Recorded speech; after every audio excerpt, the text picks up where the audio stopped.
So hello, good evening. Thank you for joining us at the ACI convention here in New Orleans. So my name is Dima Abuoliem. I am a PhD student at the Civil Engineering Department of Iowa State University. Today I will be your speaker. So our presentation here is about data and machine learning driven approaches to the analysis of complex reinforced concrete structures. So today we are in a phase of revolutions based on the use of machine learning and data-driven analysis for the reinforced concrete structures. For more in-depth, we will go to our presentations. So for the data-driven approaches in the science and engineering field, it's becoming more crucial, and this is used by, driven by a use of computational methods. So we move from millimeters to meter scales. Our future direction is going to the city scales. Now the artificial intelligence and deep learning method, these known as a black box learners, so they are useful, but they are like fuzzy based on how they make how to make decision making. Now moving to glass box learner, we have got more clear methods like the generalized adaptive models. So getting a new feature generation based on the physics and law. So the overall sketch for our basic learner for these two types of learners. So we have input data X. The input data is based on what is the material properties, if it's statics or dynamics, cyber floating, what is the boundary conditions. We go with two types of learner, the black box and the glass box, and we get the output vectors Y. The output vectors Y can be single target learning or multiple target learning. Now I have mentioned that the glass box learner more clear, so the interpretability between X and Y, the input and output, it's more clear. Now we have got output vectors. So the output vectors Y, it's give you predictions how is the behavior of our structures. It can be go with two levels. The first one is global behaviors. It's in meter scales. We can get the strength, the behavior of the whole structures. Going with the local or microscopic behavior, this is in a millimeter scales. So we get the material, individual material behavior. This type of modeling can be expanded down to micro or even nanoscale. So I have mentioned that, we know that our data and the reinforced concrete structures is facing a lot of challenges. There's complex, nonlinear. How we go over that? By using there's two types of statistical learning methods. The parametric modeling, like the linear regression model. This is simple, straightforward modeling, but it's not give you the ability to capture any complex in the behavior. Going with the non-parametric model, this is our goal.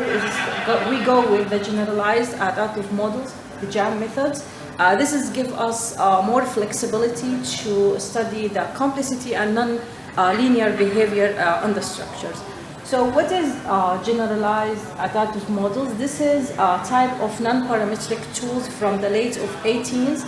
It is expansion from the generalized linear models.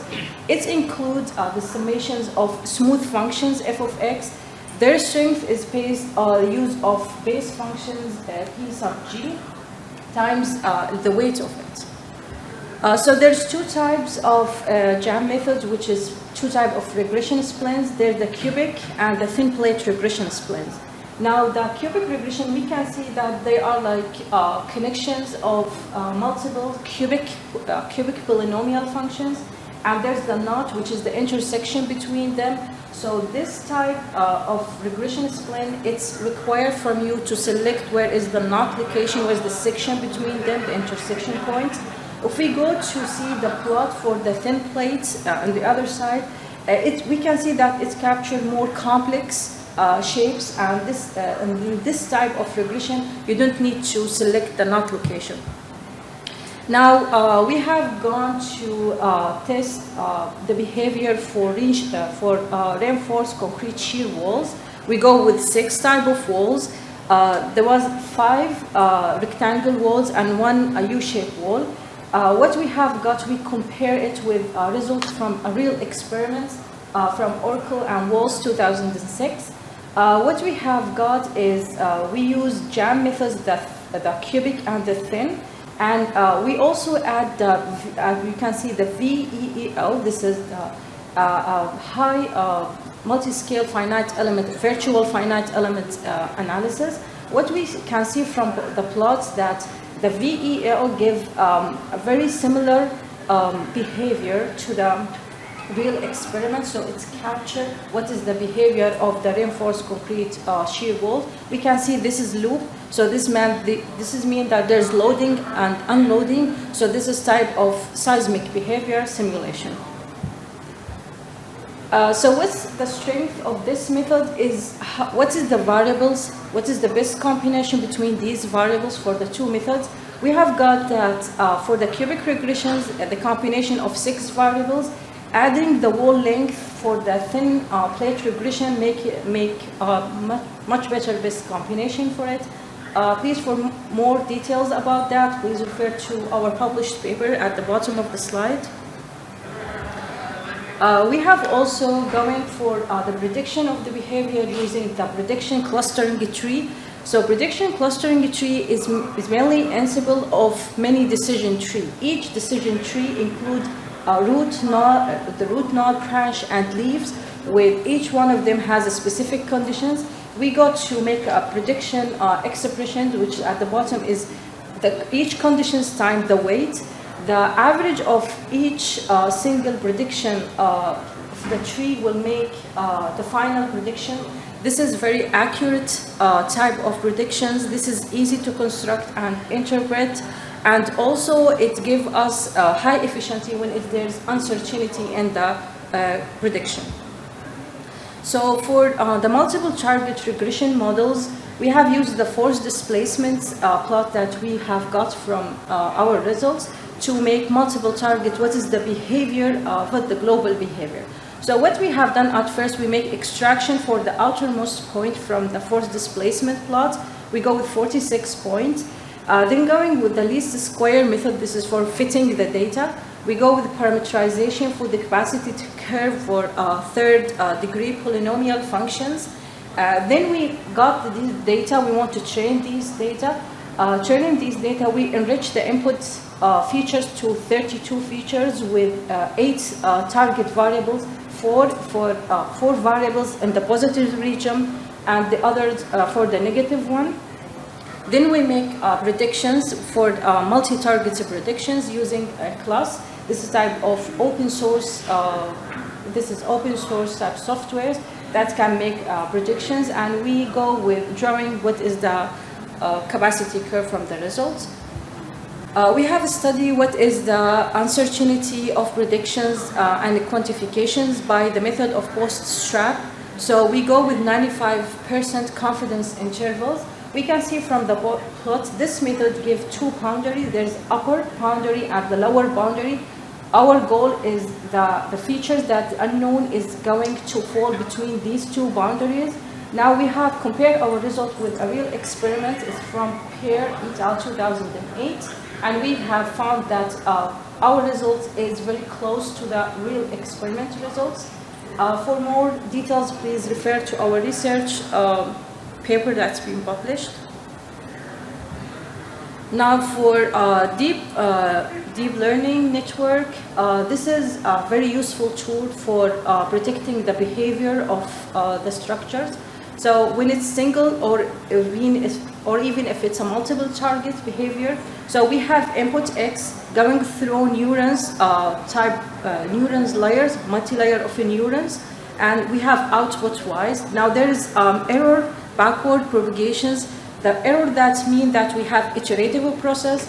So the activation function that we have here, this equations, it will be updated. So the strength of this type of method, it's easy to construct, to train. Also, it's laid over an open source website, so you can use this website like TensorFlow, H2O packages. So this is very useful one for a multi-scale prediction. Now, improving the machine learning methods by the introducing of a new feature generation, which is the information index. So the information index is based on, we have different material points. we apply virtual excitation stresses on these material points. Now, the virtual excitation results, it will differ if it's soft material or if it's a stiff materials. Now, applying the virtual stress, this will give us virtual strain. As we can see from the first equations, the virtual strain is used to calculate the information index. Going with the spatial convolutions and Gaussian weight, we rise the convolved information index equations to get at the bottom equation to be used.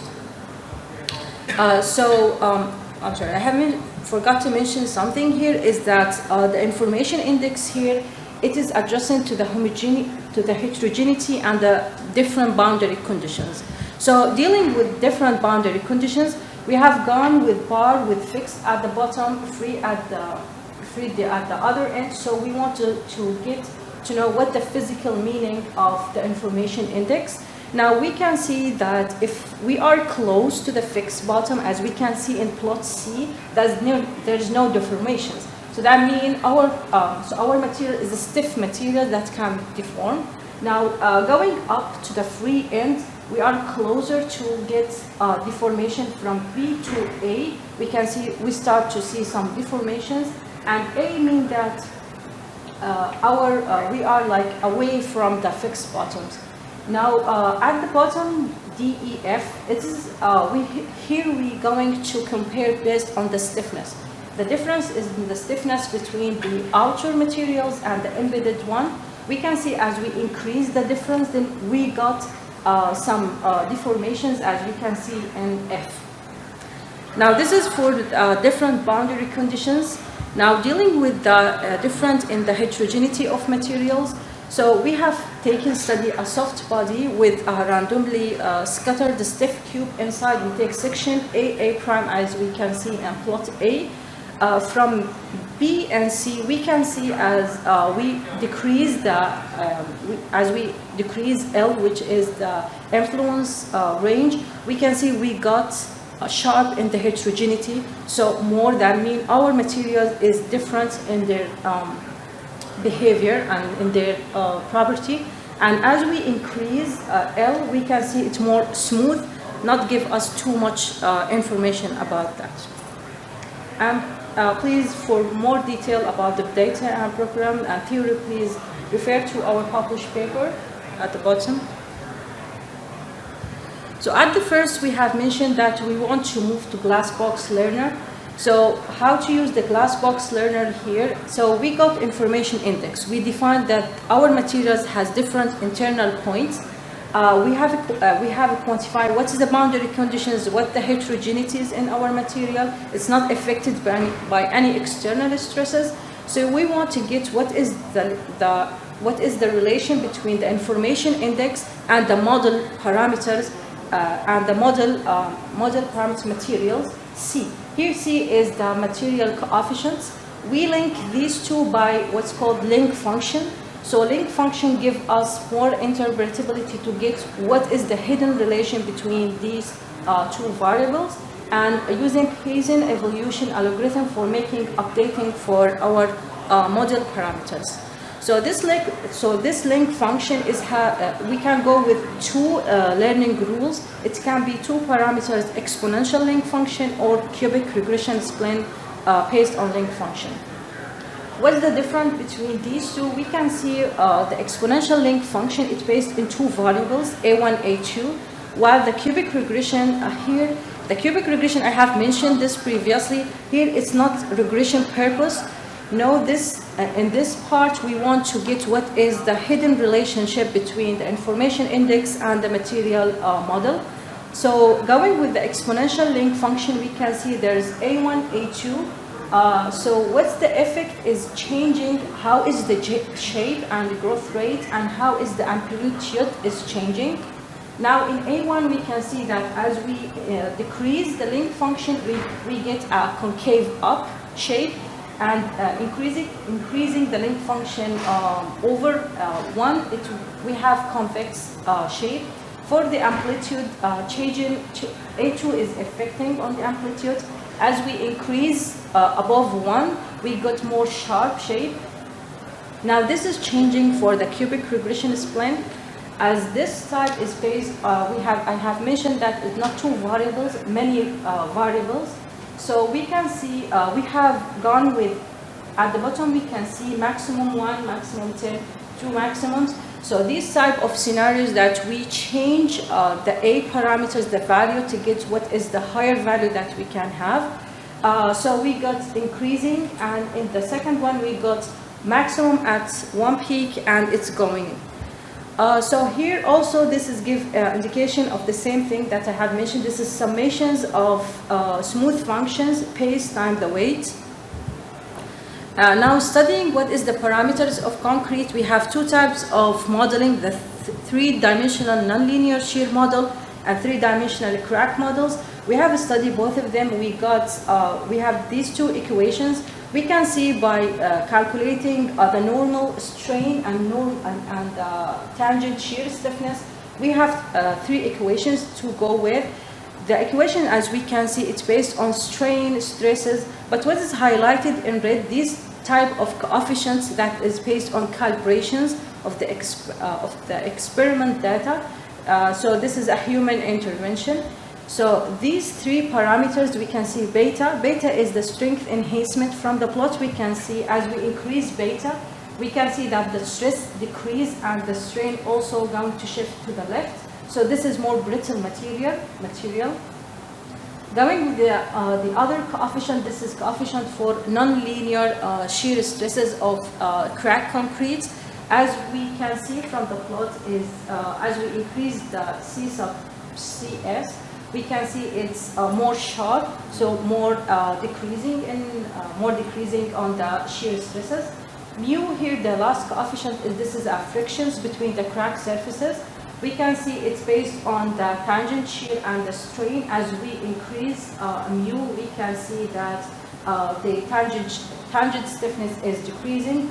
These three parameters is important for getting what is the material mechanisms. Now, going with, we have studied furthermore the progressive when it's case of bar buckling. So there's three parameters. This is the first one, C1. This is coefficient for the ultimate residual strength. From the first plot, we can see as we decrease C1, it's more reduction in the strength. As for C2 also, we can see that this coefficient for post-buckling softening. So after the material reaches the peak point, it starts to soften. As we can see in C2, as we increase the negative value, we get more reductions. And the last one is the coefficient to get the onset strain of buckling. As we can see from the equations of Tuchel and Mikal 2002, it's the equation used to calculate the strain on the onset epsilon star. It has the parameters that included in this equations. We have it's LB, which is the length of buckling updated. LB, we can see from the first bar that it's equal to K, which is the effective length, times L naught. This is the initial buckling length. And there's two different scenarios. What if, how the crushing will happen? And DS is the diameter of the bar. Now further we go with testing these types of walls for a feasibility test. We got the displacements times the steps. We can get from them how our model will, how our wall will react based on axial load and cyclic loading in the rectangle, and U-shaped wall will be applied in two directions. Now we have studied these type of walls to see what if we use glass box learner, which is EVVEEL.